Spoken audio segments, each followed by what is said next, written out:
хүргээл байна. За өнөөдөр бид нар Elliott Wave ашиглаж яг одоо өнөөдрийн чартн дээр шинжилгээ хийцгээе. Хамгийн түрүүнд бид хамгийн их ашигладаг Euro USD дээр Elliott Wave ашиглаад анализа хийцгээе. За энэ бол Euro USD-гийн 4 цагийн чарт байна.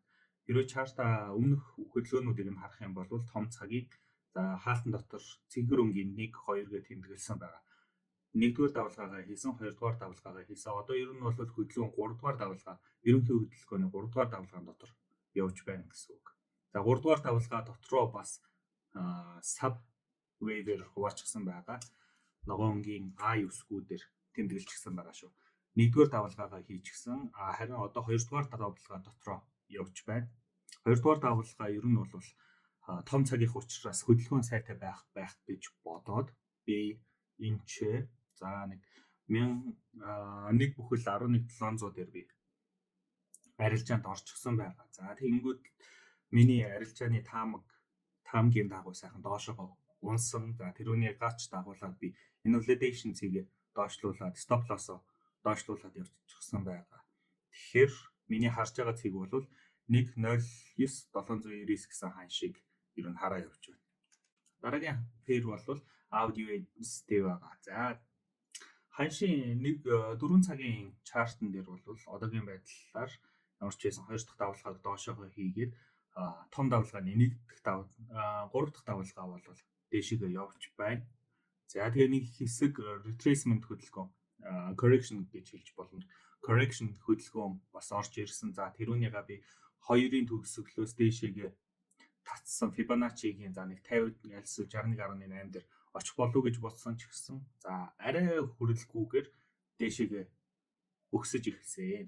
За тэгэнгүүт бид нар correction хөдөлгөөн дууслаа гэж үзээд за дараагийн жижиг sub давалгааны 1 2 3 4 5-ыг эхлүүлж байна гэд үзчихсэн байгаа. Тэгээд би энэ дэлгэцэн дээр харагдаж байгаа энэ цэнхэр өнгийн invalidation цэгээ дээшээгээ зөөгөөд 2 дугаар давалгааны төгсгөл дээр нь аваачид тавьсан байгаа. 0.66 227 гэдэг ханш дээр. Энэ ерөнхийдөө бол цаашдаа яах вэ гэхээр эхнийхээ давалгааг хийж байгаа. За тэгэнгүүтлээ 2 дахь давалгаагаа хийн. Гэхдээ бага зэрэг доошлоод ер нь урт хугацаанд дээшлээд за дээдлийнхаа тренд лайныг шалгаж үзэх болов гэсэн бодолтой байна. За энийг 45 минут дээр харах юм бол одоогийн байдлаар иймэрхүү байгаа. Сав давалгааны за энэ ч нэг ягаан дүү өнгөөр тэмдэглэжсэн хаалтан дотор 1 2 3 4 5 гэдэг сум заагаад орчихсон байгааг харж байгаа. Тэгэхээр бид нар 1-р давалгааны эхлэлээс төгсгөл хүртэл татсан Fibonacci-гийн 50 эсвэл 61.8 дээр очих болов уу гэж 2-р давалгаа маань тэнцээ төгсөх болов гэж бодож байна. За дараагийнх нь GBP USD. GBP USD-гийн хувьд ханш A9-гээр ROM тоогоор тэмдэглэсэн хаалтан дотор ROM тоогоор тэмдэглэсэн ногоон өнгийн тэмдэглэгээнүүдийг сайн ажиглаарай. Тэгэхээр 1-р давалгаагаа хийчихсэн, 2-р давалгааг хийчихсэн, одоо 3-р давалгаа дотор явж байгаа. 3-р давалгаа дотор явахдаа доошоо correction хөдөлгөөн бол хийсэн байдалтай WXY хөдөлгөөн Y давалгаа дотор бол одоо явж байна. Y давалгаа дотроо бас ABC гэдээ хуваагдчихсан байгааг харж байгаа. За тэгэхээр энэ хөдөлгөөн маань 2-р давалгааны төгсгөл за төгсгөлөөс хоошоогоо сүүлийн импульс хөдөлгөөн хүртэл татсан Fibonacci-гийн 50 61.8 2-ын хооронд төгсөх болов гэж би таамаглаж байна. Хэрвээ 45 дээр харах юм бол за би энэ дээр бас арилжаанд орчихсон байгаа. Энэ дээр арилжаанд орохдоо би ихтэй бас нэлийн доороос орчихсон. За нэг 30-80 хавцаа бол орчихсон байгаа. Нэг бүхэл 30-80 хавцаа. За тэг ямар ч байсан доошоо ханш бол унаад invalidation бас араас нь дагаад явсан байгаа. Тэгэхээр өмнөх 4 цагаар харах юм бол 50 61.8 гэсэн Fibonacci хувьд дээр очино гэд төлөвлөжчихсэн байгаа. За тэгээд энэ маань correction хөдөлгөөнийхөө сүүлийн Y давалгааг нь хийхдээ дотроо ABC гэд хуваачсан байгаа. ABC-гийнхаа AB-г нь хийчихсэн C рүүгээ одоо доошоо унах болов гэж бодож байна. C давалгаа ч гэсэн дотроо ABC гэд хуваагдчихсан байгаа. За хэрвээ энэ доошоогоо унж орж ирээд 50 дээр очих юм бол би арилжаагаа хаагаад за тэгэнгүүтлээ дээшээ бай арилжаанд орох боломжуудыг харж эхэлнэ гэсэн үг. За дараагийнх нь USD JPY. Тэгэхээр энэ дээр хамгийн сүүлд 5 давалгаа яваад өнгөрчихсөн. Одоо энэ бол correction давалгаан дотор явж байгаа давалгаанууд. Том цагийн correction дотор явж байгаа давалгаанууд гэж үзээрэй. Хамгийн сүүлд бид нарт A, B давалгаануудыг хийгээд дуусчихсан. Одоо C давалгаа, flat доторх C давалгаа ирж байна гэж үзэж байгаа. За тэгэхээр C давалгааг эхлүүлж гисэн учраас одоо байгаа ханшныхаа доотлолт нь би энэ invalidation тавиад өгчихсөн. За энэ validation маань яг одоогийн байдлаар 140 712 дээр явж байна. C давалгаан дотор таамаглалаар бол мэдээж 5 давалгаа явах ёстой. Тэрнийхээ 1-р давалгааг нь одоо хийгээ явж байна. Би яг одоогийн байдлаар бол энэ чи арилжаа хараагүй байна. Ягаад гэх юм бол 1-р давалгаа маань дуусаагүй, 2-р давалгаа маань эхлэегүй. Бид нар 1-р давалгаа дуусаад, 2-р давалгаа дуусаад, за 3-р давалгаа ихэлсэн гэдэг яг баталгаа авч чадах юм бол бид нар энэ чи арилжаанд орно. За одоо харин бүгдээрээ USD franc-ийнхаа чартыг харцгаая.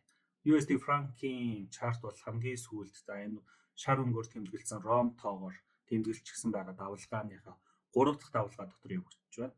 Хамгийн хүчтэй давалгаа Elliott wave теорийн дагуу хамгийн хүчтэй давалгаа явагдаж байна. За тэр дотроо бид нар сав давалгааныхаа 1-ийг хийсэн, 2-ыг хийсэн, одоо 3, 4-ийг нь бас хийчихсэн. 5-ыг эхлүүлэхэд явж байгаа харагдаж байна. За энэ үнийг бүгдээрээ энэ 45 минутаар харах юм бол сав давалгааныхаа 4 дотор за энэ correction хөдөлгөөнөө хийгээд хэрвээ энэ чиний сэтлээд явах юм бол за өмнө нь 4 цаг дээр харж ийсэн. За ROM тоогоор тэмдэглэсэн 3 дахь давалгаагаа дуусгахын тулд тэр ягаан өнгөөр тэмдэглэсэн B гэсэн давалгааны ёроолыг доош сэтэлнэ. Ерөн сэтэлнэ гэж харж байна. Гэхдээ одоохондоо би энэ дээр арилжаа бол хараагүй байгаа. За дараагийнх нь USD CAD. USD CAD-ийн 4 цагийн чартн дээр бид нар B давалгааг том цагаараа бол B давалгаагаа хийчихсэн. Invalidation тэр дээр байгаа. За энэ дээр би нэлээд дээр арилжаанд орсон. Яг тэр B цэгийнхаа доотлолын сав давалгааныхаа 2 за нэгийнхаа сэтрэлтэн дээр нь за энэ хэсэг дээр нэгийнхаа сэтрэлтэн дээр энэ хэсэг дээр орсон байгаа шүү. За тэгээд их сайхан яг боломжийн явсан сав давалгаа ROM тоогоор тэмдэглэсэн сав давалгаа ногоон өнгийн сав давалгааг хараарай.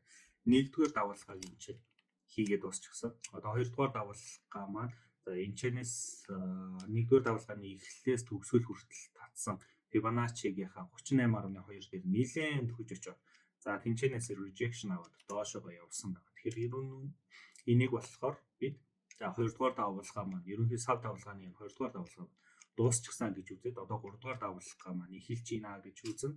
За энэ дээр болвол за би боломжоо харж байгаа хэрвээ бидний invalidation цэг болвол ойр жижиг цагийн invalidation цэг болвол энэ 1.36 231 дээр байгаа. Энэ хөдөлгөөн маань хэсэг зур жоохон дээшлэх байх. Энэ чинээс харж байгаа би энэ дээшгээ invalidation баг цагийн invalidation сэтэлхгүйгээр буцаад доошлох rejection candle авах юм уу? Тиймэрхүү нөхцөл бүрдэх юм бол би доошоогоо арилжаа харна гэсэн төлөвлөгөөтэй байгаа. Тэгэхээр USD CAD маань урт цагтаа үргэлжлүүлээд доошоогоо явах нь байна гэж ойлгоё. За одоо харин XAV-USD Gold алтан дээр бүгдээр анализ хөөн хийчихье.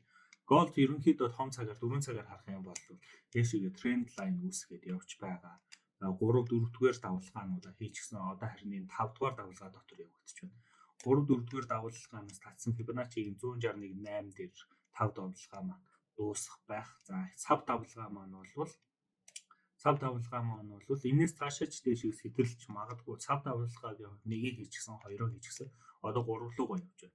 За ингээ 3 маань нэг бол 161.8 дээр очино. Эсвэл энийгээ сэтлээд бүр дээдлийнхаа тренд лайны дээдллийн хэсгийг бол шалгаж үзнэ гэж бодож байна. За хэрвээ дээшээ үргэлжлүүлж чадхааргүй боллоо гэж үзье гэх юм бол энэ invalidation цэгийг 2485-ыг доошоо сэтэлжиж за дараагийн тренд өөрчлөлт явагдчихэ доошоо явагдчихэ гэж харах нь.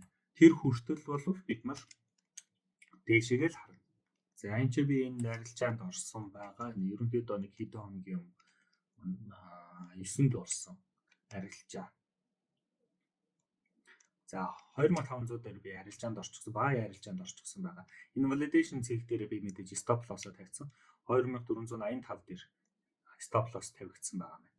За энэс дээшээгээ хэрвээ давалгааны маань энэ дээр extended байгаа E давалгааг гүйцээгээд дээшээгээ өмнөх D давалгаагаа сэтлээ дээшээгээ гарсан тохиолдолд би энэ validation-ыг дээшээгээ зөөгөөд давхар stop loss-о зөөгөөд дээшээгээ явах нь ер нь бол 2565 хүртэл gold-ыг buy харж байгаа.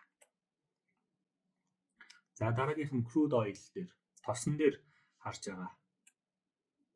За тосон дээр бол сав давалгааныхаа 1 2-ыг хийчихсэн одоо 3 дээрээ явж байна. 3 дотор явж байгаас тэрний доторх сав давалгааг харах юм бол 1 2 3 4 дотор явж байна. 3-аа хийчихсэн 4-өө хийх гээд явж байна. 4 болвол хамгийн сүүлийн импульс хөдөлгөөний Fibonacci-г 2360 38 20 хүртэл явах байх гэсэн төлөвлөгөөтэй байна. Хэрвээ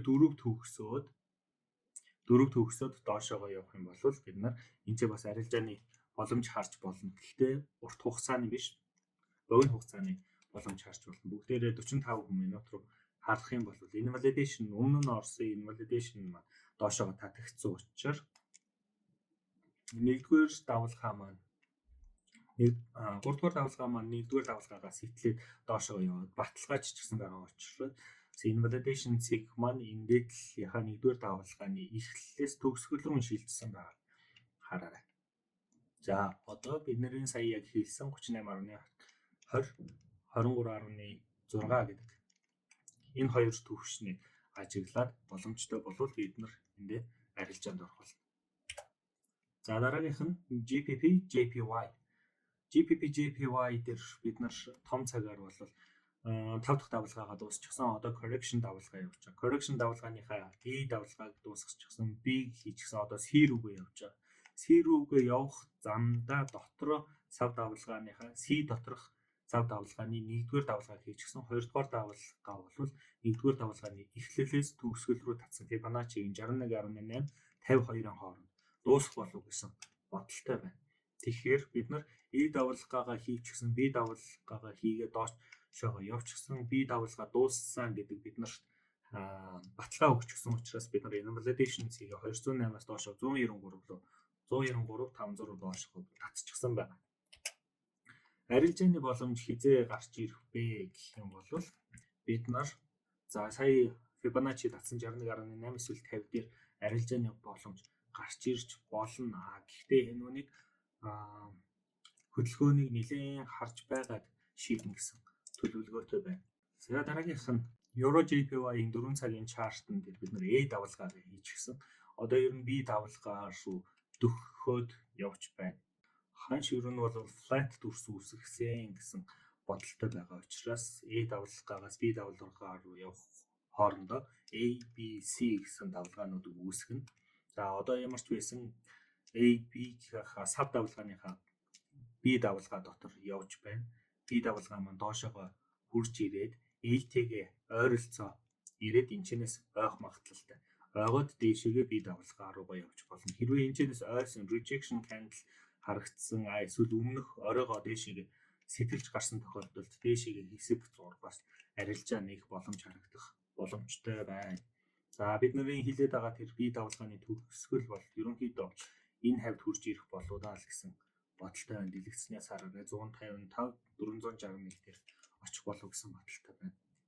За тэгэхээр өнөөдрийн 9 сарын 12-ны анализ Elliott Wave-ийг ашигласан анализ иймэрхүү байлаа. Хэрвээ илүү их анализууд болон арилжааны типүүдийг авахыг хүсэх юм бол description хэсэгт байгаа миний public channel руу орох боломжтой шүү. Амжилт хүсье.